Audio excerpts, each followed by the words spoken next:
Flint, Michigan, was a terrific area to live in the 1950s and 60s, despite today's struggles the city faces with water, poverty, and crime. The city was expanding at a breakneck pace, with more jobs opening up than could be filled by the automakers. At its height in 1960, the city's population was over 200,000, making it the second largest city in the state. Interestingly, Flint even used to have an amusement attraction called Flint Park. The Flint Park and Amusement Company presented a concept for the park to the city of Flint on August 26, 1919. The Matthew Davison Farm, adjacent to Flint Park Lake and near Stewart Avenue and DuPont Street, was to be converted into a 40-acre amusement park and leisure area.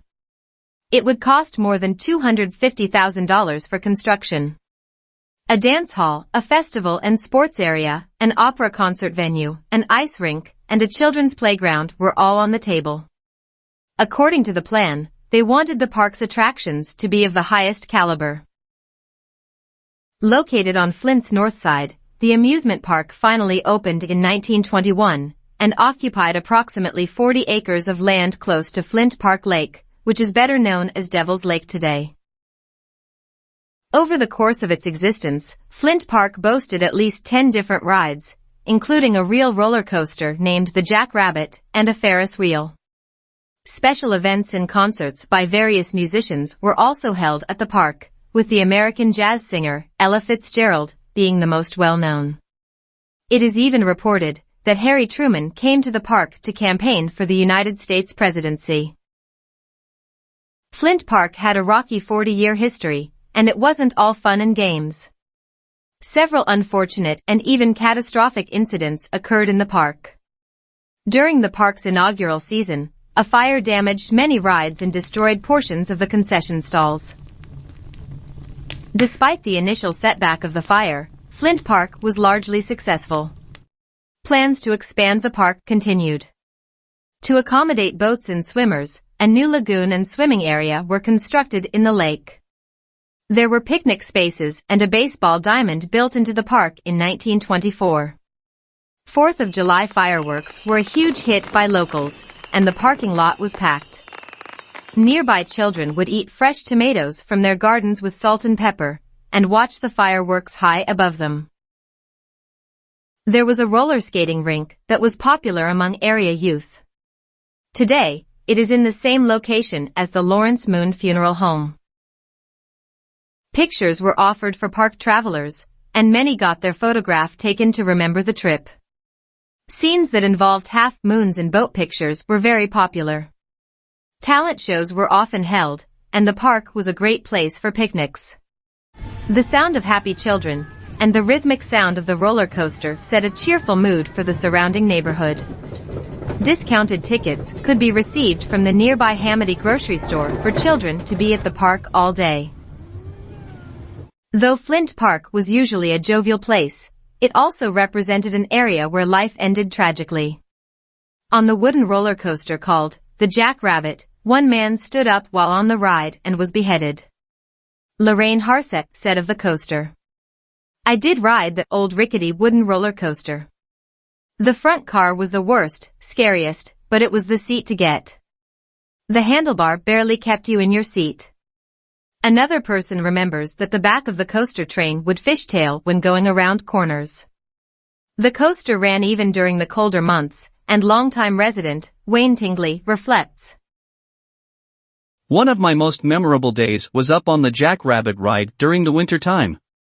I reached out over the railing near the top of the ride to grab an icicle, and my hand stuck to the ice. It took several minutes, and I lost skin to get my hand back. Lesson learned well." Another man died suddenly while trying to enjoy an alcoholic beverage. While at the park's beer garden, he died after a fall on the stairwell. A third death was reported as one of the flagpole sitters plunged to his death sometime in the 1930s. Flagpole sitting was a fad that started in the 1920s, where people sat high above the ground for as long as they could on a pole. It is said that when the flagpole sitter fell, the crowd went completely silent. The park was severely damaged by a second fire in 1941. If that was not enough chaos and destruction, there was the legendary 1953 Flint Beecher F5 tornado that ripped through the area. This famous tornado killed 116 people, although not in the park itself, and caused severe damage to the Jack Rabbit roller coaster. A man who moved to Flint Park with his family in 1938, named Pat Anger, was in charge of maintaining the roller coaster. When refurbishing the coaster after the twister's winds destroyed much of the structure, he decided that he would add height to the first hill, thus making it an even more thrilling ride. The Angers even lived in a house underneath the roller coaster. Flint resident Sherry Lynn Artiega reflects, "I also remember on the top hill seeing a man up there, and when we went down, the man was hammering nails back in. At least that is what it looked like. I never rode it again."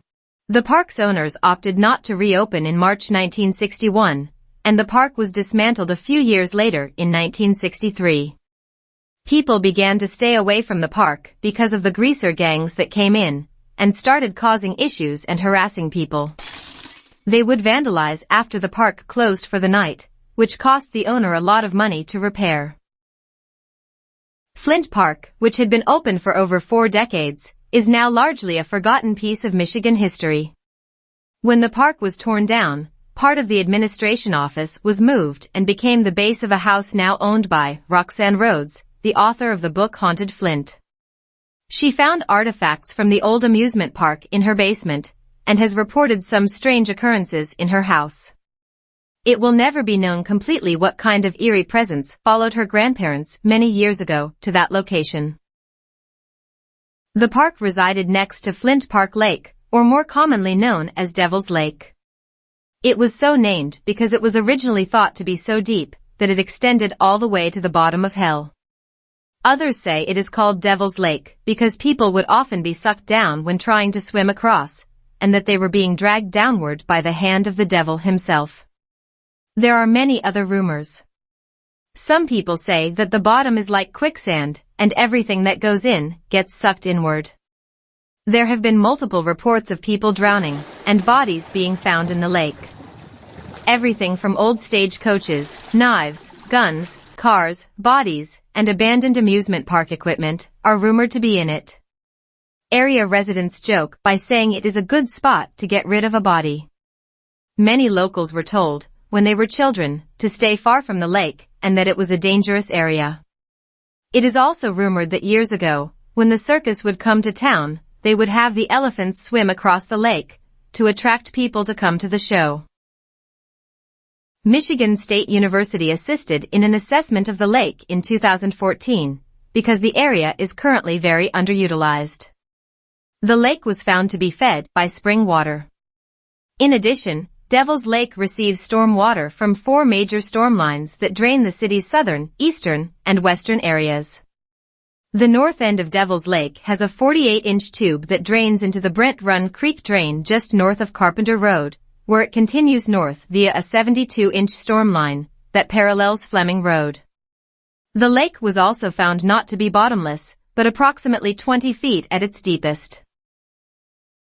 In all, Flint Park was a great place to have fun for most, but not everyone. Some people died tragically. Unfortunately, safety standards were not as strict as they are today, and accidents happened.